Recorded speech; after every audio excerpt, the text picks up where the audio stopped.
Bonjour tout le monde. Il est présentement midi 15, donc comme prévu, on va débuter la rencontre d'information sur les programmes de gestion publique en contexte autochtone. Mon nom est Linda Boudreau, je travaille au campus de l'Outaouais, donc en terre Anishinaabe non cédée. Je suis la partenaire des programmes là, de gestion en contexte autochtone. euh, Avec mon ami et ma collègue Michel Jacob, qui sera là tout au long de la rencontre dans le chat pour répondre à vos questions. Puis on a aussi le professeur Jean-François Savard, donc qui va vous adresser un petit peu la parole là, un petit peu plus tard durant la présentation sur les cours et les programmes du, du, des programmes en fait là, de gestion publique en contexte autochtone. Ce qu'on va voir aujourd'hui, je vais changer la diapositive, donc c'est qui on est, l'ENAP, puis les programmes qu'on offre là, de gestion en contexte autochtone, gestion publique, c'est pour qui les objectifs, le survol des cours qui sont à faire, les coûts, les conditions d'admission, quelques informations supplémentaires, puis à la fin, je vais pouvoir répondre aussi s'il y a des questions qui n'ont pas été répondues là, par mes collègues, bien, je vais me faire un plaisir d'y répondre évidemment. Donc, l'ENAP, l'École nationale d'administration publique, c'est une université, c'est une formation supérieure. Donc, on n'a pas de premier cycle chez nous, on n'a que du deuxième et du troisième cycle.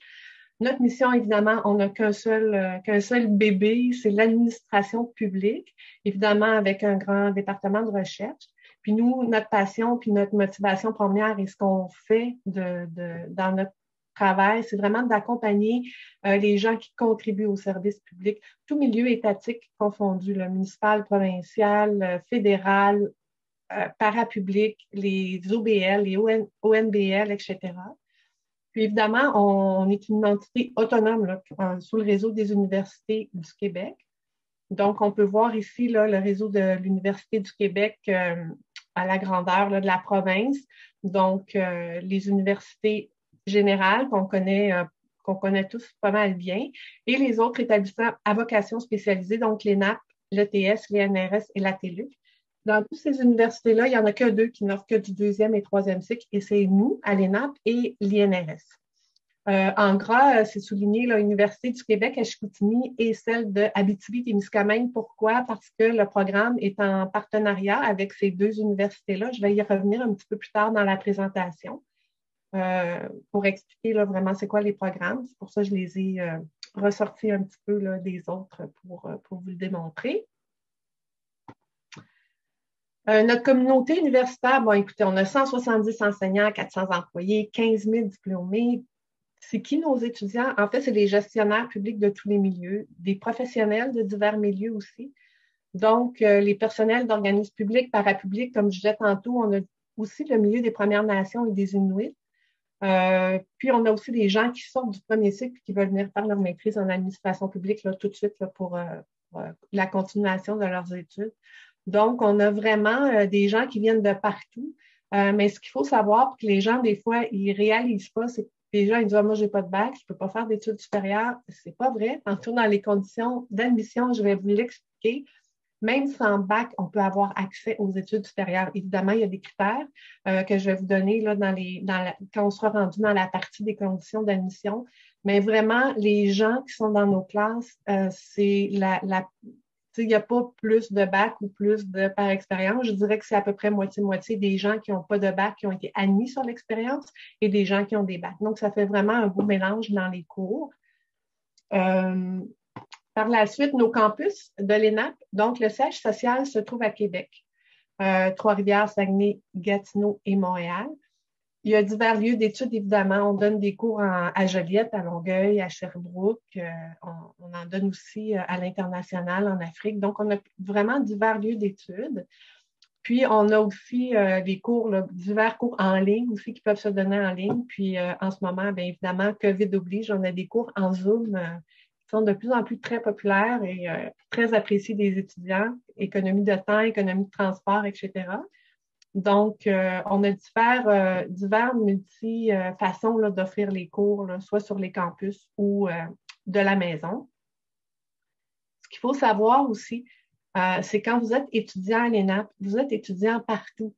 Par exemple, si vous êtes près de Québec, vous choisissez Québec pour votre campus d'attache, mais que vous voulez aller suivre un cours à Gatineau, à Montréal ou à Saguenay parce que vous pouvez vous déplacer, le cours vous intéresse, il est dans votre programme, il concorde avec votre horaire, bien, vous avez le droit là, de vous y inscrire. Donc, il n'y a pas de campus, ne sont pas réservés aux gens expressément. Là. Vous êtes étudiant chez nous partout. On demande souvent pourquoi j'irais étudier à l'ENA. Bien évidemment, si l'administration publique vous intéresse, notre corps professoral il est vraiment axé sur l'administration publique, donc il est compétent. Si dans un cours, vous arrivez avec une problématique de votre milieu de travail, bien, le prof, probablement, qui va connaître votre réalité terrain, qui va être capable de répondre là, à votre rétroaction. Encore plus aussi dans les programmes pour les communautés autochtones. Donc, les professeurs c'est vraiment axé sur votre réalité, puis votre contexte et votre réalité terrain de votre milieu. Le plan de formation est accessible, évidemment, comme je disais tantôt, il y a des cours en classe à distance, il y a des cours en Zoom, en visioconférence. Donc, on a des horaires aussi qui respectent les groupes. S'il y a des groupes, par exemple, des cohortes que c'est dans un milieu de travail particulier qui veulent le vendredi dans la journée, on va le donner, mais la plupart de nos cours sont le soir de fin de semaine. On est en contact étroit avec les administrateurs publics. Évidemment, on veut rester à l'affût des tendances sur le marché de l'administration publique. Donc, on va souvent chercher des réponses là, dans les ministères ou pour savoir là, qu'est-ce qui est pertinent d'enseigner, puis qu'est-ce qui ne l'est plus aussi. Là. Comme par exemple, on a un cours maintenant sur le Lean Management, mais il y a 5 ans, on ne parlait pas de Lean Management. Donc, on s'adapte, on crée des cours là-dessus. On a encore plus de cours sur la santé mentale aussi au niveau des cours en ressources humaines, ce qu'on n'avait pas il y a 5-10 ans. Donc, on s'adapte vraiment à la façon dont l'administration publique se développe et des besoins là, qui émergent, là, des nouvelles tendances. Là, qu'on parle du numérique, qu'on parle des médias sociaux, etc. Puis, donc, c'est un peu ça l'avantage. On est axé sur la théorie, mais beaucoup sur la formation pratique. Donc, c'est pas rare que les étudiants vont rentrer dans mon bureau le lendemain et vont me dire « Hey Linda, j'ai eu un cours hier, aujourd'hui je l'ai appliqué dans mon milieu de travail. » Comme c'est pratique, c'est des outils qu'on donne aux gens pour améliorer leurs compétences puis leur quotidien aussi là, dans leur travail. Puis évidemment, le partage d'expérience dans les cours, moi, quand j'ai fait ma maîtrise, c'est ce que j'ai apprécié le plus, c'est d'apprendre ce que les autres vivaient dans leur milieu, puis d'en tirer des leçons de ça aussi. Puis évidemment, nos diplômes, bien, sont reconnus là, pour être au niveau là, de l'avancement professionnel pour les gens. Donc, comme je disais tantôt, on est en partenariat. On offre ça conjointement avec l'Université du Québec à Chicoutimi et Abitibi-Témiscamingue. Puis, on a conçu le programme pour Autochtones, évidemment, en collaboration avec le Conseil en éducation des Premières Nations. Tout ça grâce à l'appui financier de Services aux Autochtones Canada. Donc, on est les 3 universités on se rencontre régulièrement pour voir, bon, on est-il encore axé sur les besoins, combien-tu toujours? On est vraiment une équipe assez serrée là, pour vraiment amener les programmes de gestion en contexte autochtone le plus près possible de la réalité de ce que les gens vivent là, dans les communautés. Donc, évidemment, les programmes sont destinés en particulier aux communautés, aux gens qui font partie des communautés autochtones ou aux gens qui travaillent dans les communautés. Donc, c'est pas une personne qui va, par exemple, travailler au ministère fédéral, je sais pas moi, en administration générale, puis qui va dire qu'il y a un intérêt qu'il y a un intérêt de curiosité puis qui voudrait faire ce programme-là. C'est pas ça. C'est pas un programme qui va être vraiment conçu pour cette personne-là. Ça a été vraiment conçu pour les gens des communautés et qui travaillent dans les communautés autochtones. Donc, c'est vraiment de développer la connaissance des principes fondamentaux des organisations publiques parapubliques autochtones, puis d'appuyer les gens qui sont en gestion. Oh, excusez-moi, je parle avec mes mains, j'accroche mon clavier. Donc, puis appuyer les gens qui sont en gestion dans ces milieux-là, de vraiment répondre aux besoins des communautés. Dieu, on sait aussi que c'est vraiment un besoin là, présentement là, avec tout ce qui se passe au niveau là, des médias.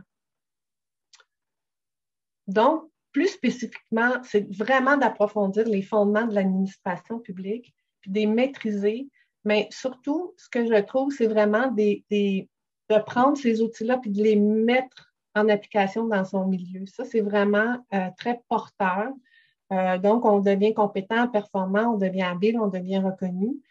Mais pour vous en parler plus spécifiquement, là, vraiment des cours, ça donne quoi vraiment là, concrètement?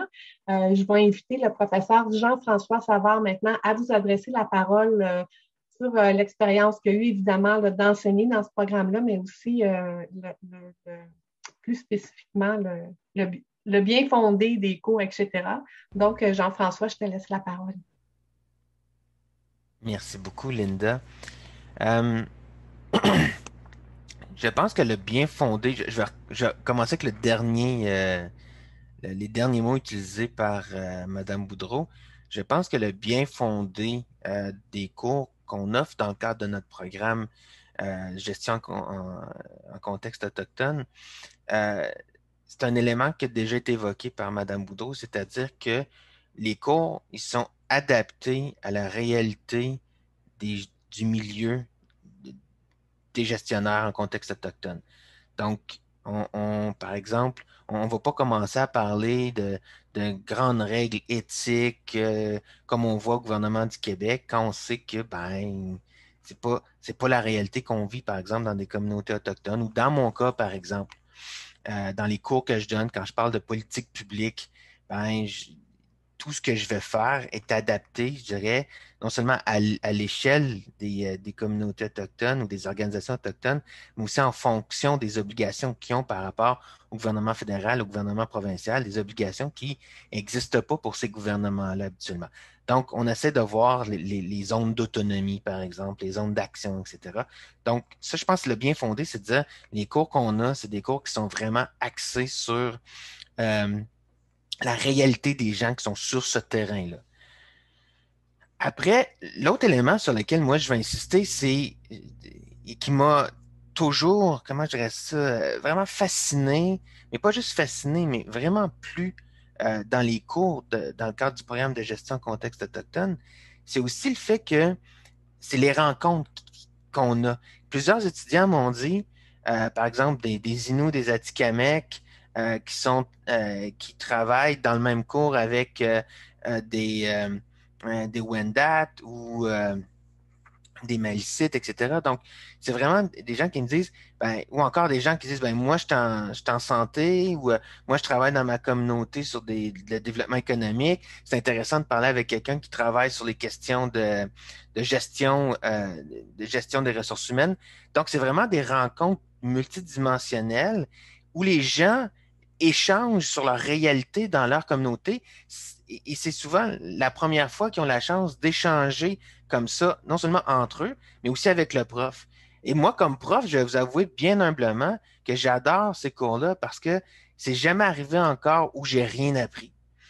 Donc, c'est vraiment un cours où on va utiliser ici le terme co-construction, c'est-à-dire, oui, le prof arrive avec des concepts à connaître, avec des techniques à apprendre ou puis à appliquer, etc., etc. Donc, tout le contenu qu'on attend d'un cours, mais on va travailler aussi beaucoup avec, avec nos étudiants, avec l'expérience de nos étudiants, avec les connaissances de nos étudiants pour, je dirais, continuer à construire le bagage de connaissances, d'échanges, euh, d'apprentissage qu'on peut faire dans ce cours-là.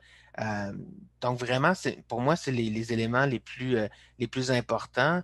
Je peux vous dire que d'expérience, il y a beaucoup de nos étudiants qui ont commencé en disant ouais, je viens prendre quelques cours, puis après je verrai, mais ils sont pas capables d'arrêter après je verrai.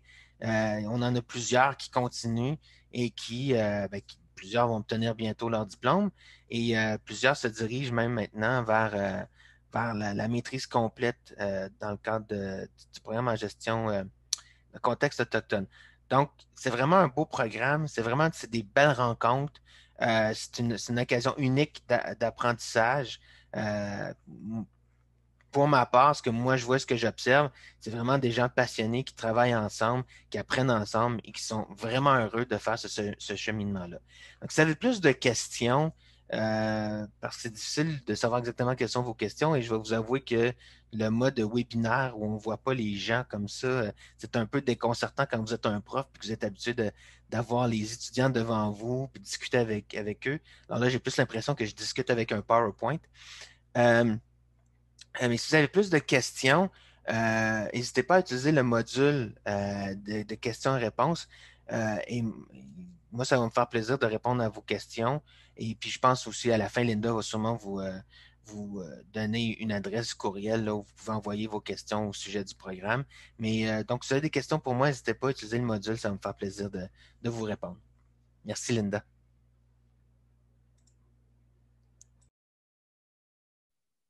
Merci beaucoup, Jean-François.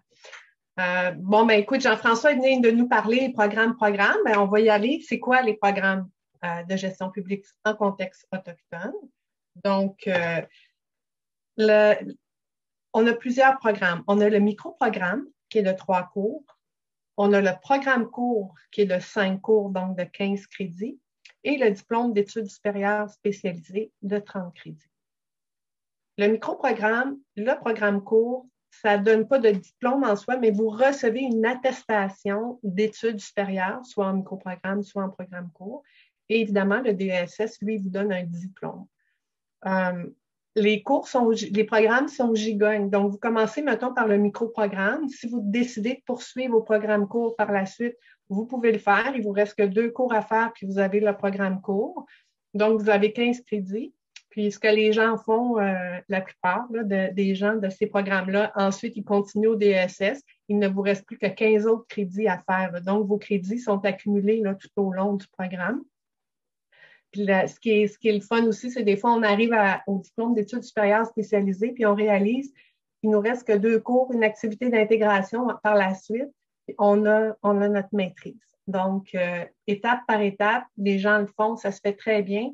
Puis souvent, le commentaire qu'on a, c'est « Hey, my God, je finis ma maîtrise, on dirait que je viens de commencer mon micro-programme, j'ai pris juste 1 cours par trimestre, ça s'est super bien fait avec ma famille, mon travail, ça s'est bien encadré, là, bien intégré dans ma routine, puis j'ai réussi à faire ma maîtrise, donc les gens sont super contents de ça. » Aussi, je dis souvent ça, le diplôme et la maîtrise, mais au-delà d'avoir un papier, je pense que moi j'appelle ça anti-stress, c'est de dire le matin quand tu mets la clé dans la porte chez vous, puis tu t'en vas travailler, tu te dis, Colin, je ne suis pas inquiète, je sais que j'ai des outils pour faire face à peu importe ce qui va arriver dans ma journée. J'ai ce qu'il faut pour y faire face, donc on est beaucoup moins stressé. Donc, c'est comme un cercle, hein, le moins de stress, nos écoutes nous suivent plus parce qu'on est moins stressé, on est plus participatif. On a des plus belles journées au bureau, on arrive à la maison, on est encore moins stressé. Donc, c'est comme un genre de cercle là, qui amène un genre de petit bonheur là, à vivre là, dans son milieu de travail parce qu'on est capable de faire face à ce qui se présente là, au jour le jour. C'est sûr que les gens disent à l'université, c'est sûr qu'il y a des lectures à faire, c'est sûr qu'il y a des travaux, mais au-delà de ça, il y a des études de cas, des mises en situation, des exercices adaptés à la réalité de la gestion en contexte autochtone. Donc, c'est vraiment dynamique comme formation. Par exemple, les thèmes qu'on peut aborder, c'est les principes, les enjeux de l'administration publique, l'éthique, l'intégrité, gestion des ressources humaines, le management des organisations publiques, les compétences de gestion puis développement de carrière. C'est quoi mes forces, c'est quoi mes faiblesses, comment je fais pour les déterminer. On le voit dans ce cours-là. Puis vous faites un plan personnel. Moi, voici ce que j'ai à développer. Donc, c'est un cours qui est super, super intéressant. La conception, la mise en œuvre des politiques publiques. Vous devez mettre une nouvelle politique dans votre communauté, comment vous faites, etc. Donc, c'est vraiment tous ces termes-là qui sont abordés, puis ça, c'est quelques cours, évidemment, il y en a plusieurs autres. C'est toujours adapté au contexte de la réalité de la gestion en contexte autochtone. Donc, c'est vraiment fait pour les communautés. Donc, les cours, comment ça se donne? Évidemment, vu qu'on a des universités là, qui sont partenariats, c'est toujours à faire en visioconférence, puis on a 5 lieux d'études. Donc, Montréal, Québec, l'Université du Québec à Chicoutimi, à Saguenay, et la l'UQAT, on a Sept-Îles et Val-d'Or. Évidemment, contexte COVID, présentement, nos cours sont en Zoom, donc de la maison, avec son ordinateur, devant son ordinateur. Et ces cours-là là, sont exclusivement réservés aux étudiants qui font partie de ces programmes-là. Par exemple, il y a un cours de conception et mise en œuvre des politiques publiques qui va parler vraiment en contexte autochtone. J'ai un étudiant, moi, qui est dans mes programmes réguliers, qui me dit, Linda, c'est quoi? J'ai une curiosité, ça m'intéresse. La personne ne pourra pas s'y inscrire. C'est vraiment réservé aux groupes spécifiques. Il n'y a personne d'autre qui peut se joindre à ces cours-là. Ils sont réservés pour la clientèle pour laquelle on fait ces programmes-là. Donc, pour ça. Puis au-delà des cours, évidemment, ben, on a l'accueil, l'accompagnement des étudiants. On a un service aux étudiants là, qui est très présent. Puis Michel ou moi ou les professeurs, là, on est vraiment là pour vous aider, pour vous rendre, que vous ayez une expérience étudiante là, des plus favorables. Encore une fois, le cheminement en cours, il est réservé aux étudiants du programme. Donc, c'est vraiment l'esprit de corps, le partage d'expérience. Puis là, il y a des équipes, il y a des amitiés qui se créent. C'est vraiment le fun. Puis, comme je disais, accueil et accompagnement des étudiants, je vais revenir justement ce soir. On a une fois de temps en temps, on se fait des 5 à 7 virtuels. Donc, on en a un ce soir, juste le monde, ils vont venir jaser, etc. Puis, c'est juste les étudiants du programme. Ah, j'ai fait tel cours, moi, j'ai fait tel cours, ah, comment ça va, etc. Donc, on a vraiment, ça va au-delà là, de s'asseoir dans une salle de classe. Évidemment, on a des programmes amitiés à l'aide financière aux études. Puis, on fait comme par exemple à chaque trimestre, je vais croiser mes doigts pour que les sous nous soient toujours accordés. On fait tirer une bourse cadeau de 500 $. Donc, le tirage là, pour nos étudiants qui sont inscrits à l'hiver va avoir lieu à la fin mars. Puis, il y a un étudiant chanceux qui va gagner une bourse là, de 500 $. Mais outre ça, il y a d'autres bourses là, que vous pouvez avoir. Là, puis, on a vraiment un programme très diversifié. Sur notre site web, là, vous pouvez avoir des informations là-dessus.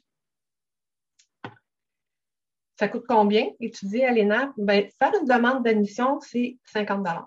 Donc, puis pour un cours de 3 crédits, donc, si vous êtes Canadien, si vous êtes résident du Québec ou si vous êtes né au Québec, donc, ça coûte à peu près 388. Je dis à peu près, on est toujours sous la norme là, du ministère de l'Enseignement supérieur. Donc, c'est eux qui fixent, ce n'est pas l'ENAP qui décide c'est gouvernemental.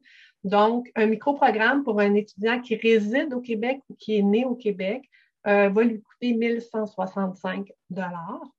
Puis, si vous êtes Canadien, mais non résident du Québec, exemple, vous êtes né en Ontario, vous habitez en Ontario, à ce moment-là, c'est un peu plus cher, c'est 944 $ là, pour un cours de 3 crédits. Donc, pour le microprogramme de 3 cours, ça monte à 2 832 $. Pour les courses, évidemment, ce qui n'est pas inclus dans ces montants-là, c'est les livres obligatoires que vous devez vous procurer. Il faut estimer entre 75 et 100 $ par cours à peu près pour les livres obligatoires. Donc, est-ce que vous pouvez être admis à l'ENAP? Je vais vous l'expliquer. Conditions d'admission. Vous devez être titulaire d'un baccalauréat avec une moyenne cumulative de 3,2 sur 4,3. Ou, si vous n'avez pas de bac, avoir 10 années d'expérience professionnelle pertinente. Donc, 10 ans d'expérience professionnelle, c'est l'équivalent d'un bac. Puis ici, il faut faire attention, je ne parle pas de j'ai travaillé pendant 10 ans. C'est vraiment de l'expérience professionnelle. On a des tableaux de type d'emploi, donc il y en a que c'est considéré comme technique et il y a de l'expérience qui est considérée comme professionnelle. Donc, avec votre CV, on est capable d'évaluer ça. Si vous faites votre demande d'admission avec ce critère-là, sur l'évaluation de votre expérience, on vous demande, s'il vous plaît, de mettre un CV exhaustif. Donc, de mettre le plus de détails possible pour qu'on puisse aller chercher des points le plus possible là, pour votre admission. Si vous vous dites, hey, moi, j'ai mon bac, mais je n'ai pas 3,2, puis ça vous inquiète, ne soyez pas inquiets parce qu'on regarde l'ensemble du dossier. Si vous avez 2,7 sur 4,3, puis vous avez 6 ans d'expérience ou 5 ans d'expérience, on va regarder l'ensemble de votre dossier. Donc, on n'est pas très bureaucratique là-dessus, mais on regarde vraiment tout votre curriculum là, afin de voir si vous êtes admissible ou non. Évidemment, il faut avoir une bonne connaissance de la langue française. Les cours sont en français, les travaux, les lectures, etc. Puis, on écrit, c'est sûr que ce n'est pas une condition d'admission, là, mais on vous testera pas là-dessus, mais il faut avoir quand même une compréhension suffisante de l'anglais. Pourquoi? Parce qu'il y a des textes qui sont très pertinents dans la pédagogie de ce que vous allez apprendre dans certains cours, qui viennent d'universités anglophones, qui malheureusement, les textes n'ont pas encore été traduits. Donc, ça se peut qu'à un moment donné, il y ait des profs qui vous passent des textes à lire en anglais. Si vraiment, il ne faut pas que ce critère-là vous rebute de déposer une demande d'admission. On a un service aux étudiants. Ça fait 2 étudiantes que je réfère de l'Outaouais au service aux étudiants pour obtenir de l'aide à la compréhension d'un texte parce que la personne n'est pas du tout bilingue. Donc, on a le service aux étudiants peut vous aider si jamais c'est une problématique pour vous, là. Donc, inquiétez-vous pas sur ce critère-là. On le dit pour pas que vous soyez surpris dans un cours de dire hey, je suis dans une université francophone puis j'ai un texte en anglais. Donc, ça peut arriver. Pour le diplôme d'études supérieures spécialisées, il y a un petit critère d'admission de plus, c'est qu'il faut avoir de l'expérience en gestion ou que votre gestionnaire puisse prouver vos aptitudes, que vous avez des aptitudes de leadership avec un formulaire. Donc, si vous faites partie de la relève cadre ou que vous n'avez jamais eu d'expérience en gestion, mais que dans votre travail, vous avez beaucoup de leadership et que votre gestionnaire le reconnaît, on a un formulaire d'appui à un candidat sans expérience de gestion. Si votre gestionnaire immédiat est capable de le signer puis de nous le confirmer, vous allez pouvoir être admis dans les programmes. Ce qui fait un beau mélange dans les cours de gens qui vont devenir les gestionnaires de demain, des gestionnaires chevronnés. Ça fait des beaux débats dans les cours. C'est vraiment porteur là, de connaissances.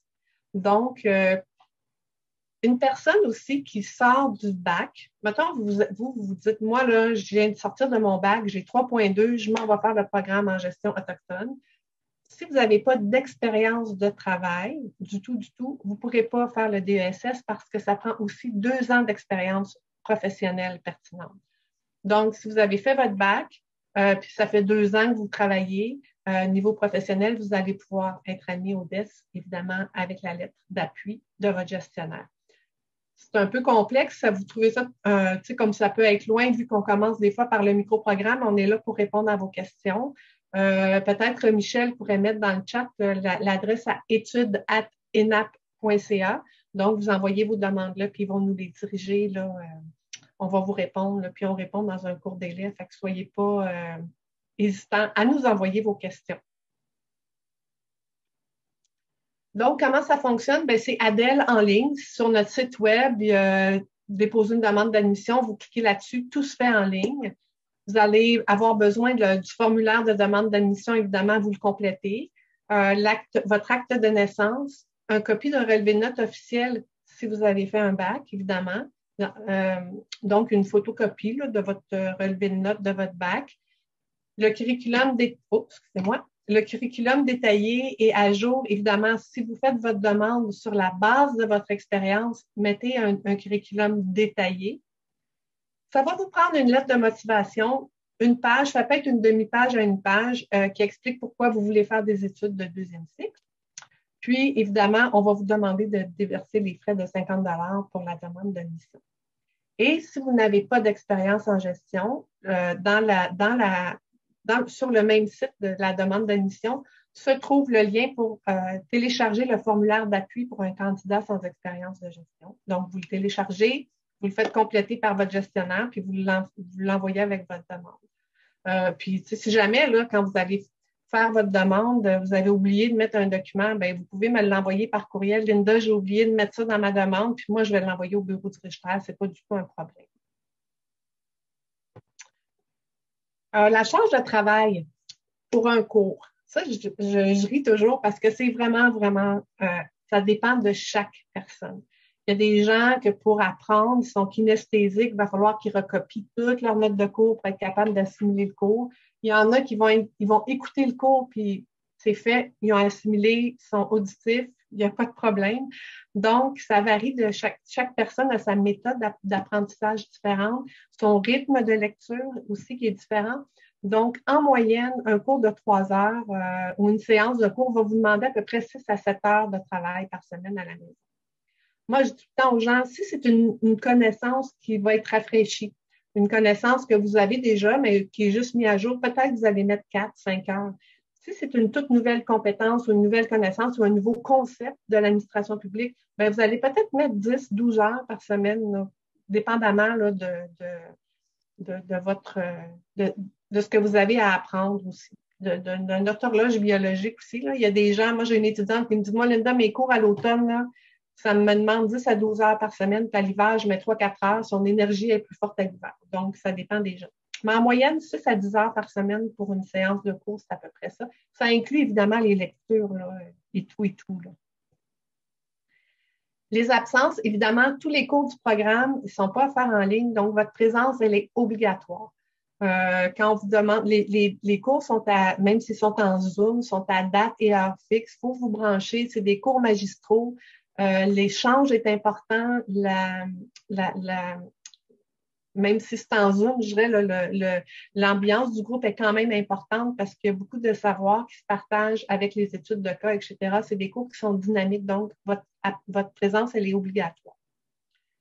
Continuation des études, des changements de programme, ben, je l'ai expliqué tantôt, vous pouvez, à chaque trimestre, vous pouvez changer de programme. Commencez le micro-programme, vous dites, hey, non, moi, j'aime trop ça, je m'en vais tout de suite à la maîtrise. Vous pouvez changer de programme à chaque trimestre si vous voulez. Et les crédits que vous faites sont toujours reconnus là, d'un programme à l'autre. Donc, continuation puis changement de programme, là, ça va de soi. Et voilà, on a terminé la séance d'information. Donc, je ne sais pas si, Michel, tu peux ouvrir ton micro si tu veux, si tu as répondu à des questions, je ne sais pas trop. Vous pouvez poser des questions aussi dans le question Q&A. Donc, n'hésitez pas. Je vais arrêter de partager mon écran pour voir si... Juste pour vous dire que j'ai mis l'adresse courriel dans l'espace chat là, si vous aviez des questions. J'ai aussi eu une question en lien avec la possibilité, là, après la COVID, de continuer à suivre les cours en Zoom.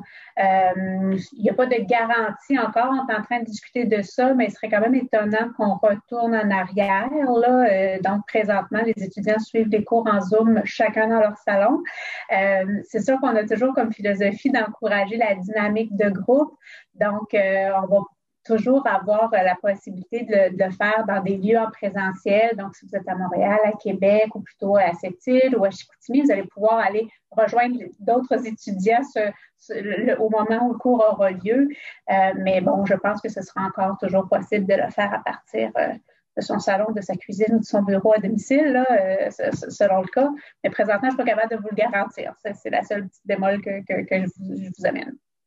Mais une chose, Michel, qui est certain, advenant le cas que les cours demeurent en Zoom, c'est certain qu'il va, comme tu dis, qu'il va y avoir des rencontres en présentiel là, pour chacun des campus, chacun des groupes. Le but aussi du programme, c'est ça, là, pour que les gens puissent se rencontrer, se voir, puis discuter là, partager là, leur cheminement pédagogique et personnel aussi là, tout au long de la... En fait, si je peux intervenir rapidement à ce sujet-là, ce qui a été discuté en assemblée professorale, ce sera de favoriser les rencontres de groupe avec le prof. Donc, c'est-à-dire que le prof pourrait se déplacer sur différents sites. Par exemple, moi, je suis déjà allé à Sept-Îles.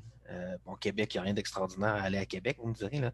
Mais je suis allé à Sept-Îles, je suis déjà allé à Saguenay. Donc, mais lorsque le professeur n'est pas présent, là, à ce moment-là, les étudiants euh, pourront, s'ils le veulent, se brancher en Zoom à partir soit de leur milieu de travail, soit de leur maison, là. Donc, c'est ce qui a été discuté, qui n'a pas encore été officiellement adopté là, par l'Assemblée professorale, mais c'est ce qui a été discuté et c'est la tendance vers laquelle on se dirige. Mais évidemment, ça peut, si vous êtes 5, 6, 7, 8 personnes sur un site, ben, c'est souvent peut-être plus intéressant de vous rencontrer les 5, 6 personnes ensemble. On se croise les doigts que la pandémie va être bientôt finie, là. Mais ça peut être plus intéressant. Bon, ben, je me permettrais... Oh, excuse-moi, Linda. Oui, Catherine, vas-y. Je me permettrais juste une petite demande de précision pour M. Savard. Si un étudiant... Si un étudiant qui ne fait pas partie de la gestion autochtone désire s'inscrire à un cours, est-ce que, par exemple, le cours de 1 crédit pourrait être admissible à ces étudiants-là ou pas? Donc, je pose la question comme ça, là. C'est qui pose la question? Non, c'est beau, je vais répondre, Catherine. En fait, le cours de 1 crédit, s'il est fait dans le contexte des programmes, si c'est un cours qui est fait dans le programme, que c'est le cours qu'on a mis dans la planification, c'est non, l'étudiant ne pourra pas s'y inscrire. Si on a un cours de contexte autochtone, par exemple, qui est offert aux étudiants réguliers, c'est sûr qu'il va pouvoir s'inscrire. Mais tous les cours qui sont des programmes qui sont dans la planification pour les programmes, évidemment, c'est réservé aux étudiants de ces programmes-là. Toutefois, je vais faire une petite, chaque règle a son exception, évidemment. Un étudiant qui était dans les programmes, qui est passé à la maîtrise, puis que là, on offre un cours, puis que cette personne-là, elle fait partie des communautés autochtones ou elle travaille dans une communauté autochtone, qu'elle n'est plus dans ce programme-là parce qu'elle est rendue à la maîtrise, par exemple, bien oui, la personne va pouvoir s'y inscrire, évidemment. Donc, c'est l'exception. Il faut que la personne soit dans la clientèle visée là, par les programmes. Merci, Linda, pour la précision. Petite précision, on parle beaucoup de communautés autochtones, mais si vous travaillez dans un organisme autochtone au centre-ville de Montréal, là, vous êtes aussi visé par les programmes. Là. Donc, c'est communautés autochtones et organisations publiques parapubliques autochtones, c'est ça. Oui, il y a le milieu urbain aussi. Il y a beaucoup d'amicales. On a beaucoup d'étudiants qui travaillent à Montréal dans les bureaux d'amicales des communautés autochtones. Donc, oui, effectivement. Merci, Michel. Donc, sur ça, je vais remercier le professeur Jean-François Savard. Merci beaucoup, Jean-François. Michel, un immense merci à toi, Catherine aussi. Et à tous, je vous souhaite une excellente fin de journée. Puis, n'hésitez pas à nous écrire. L'adresse est dans le chat. Encore 2 petites secondes. Études avec un S au pluriel @enap.ca si vous avez des questions. Donc, je vous remercie beaucoup. Puis, au plaisir d'avoir de vos nouvelles. Merci, au revoir.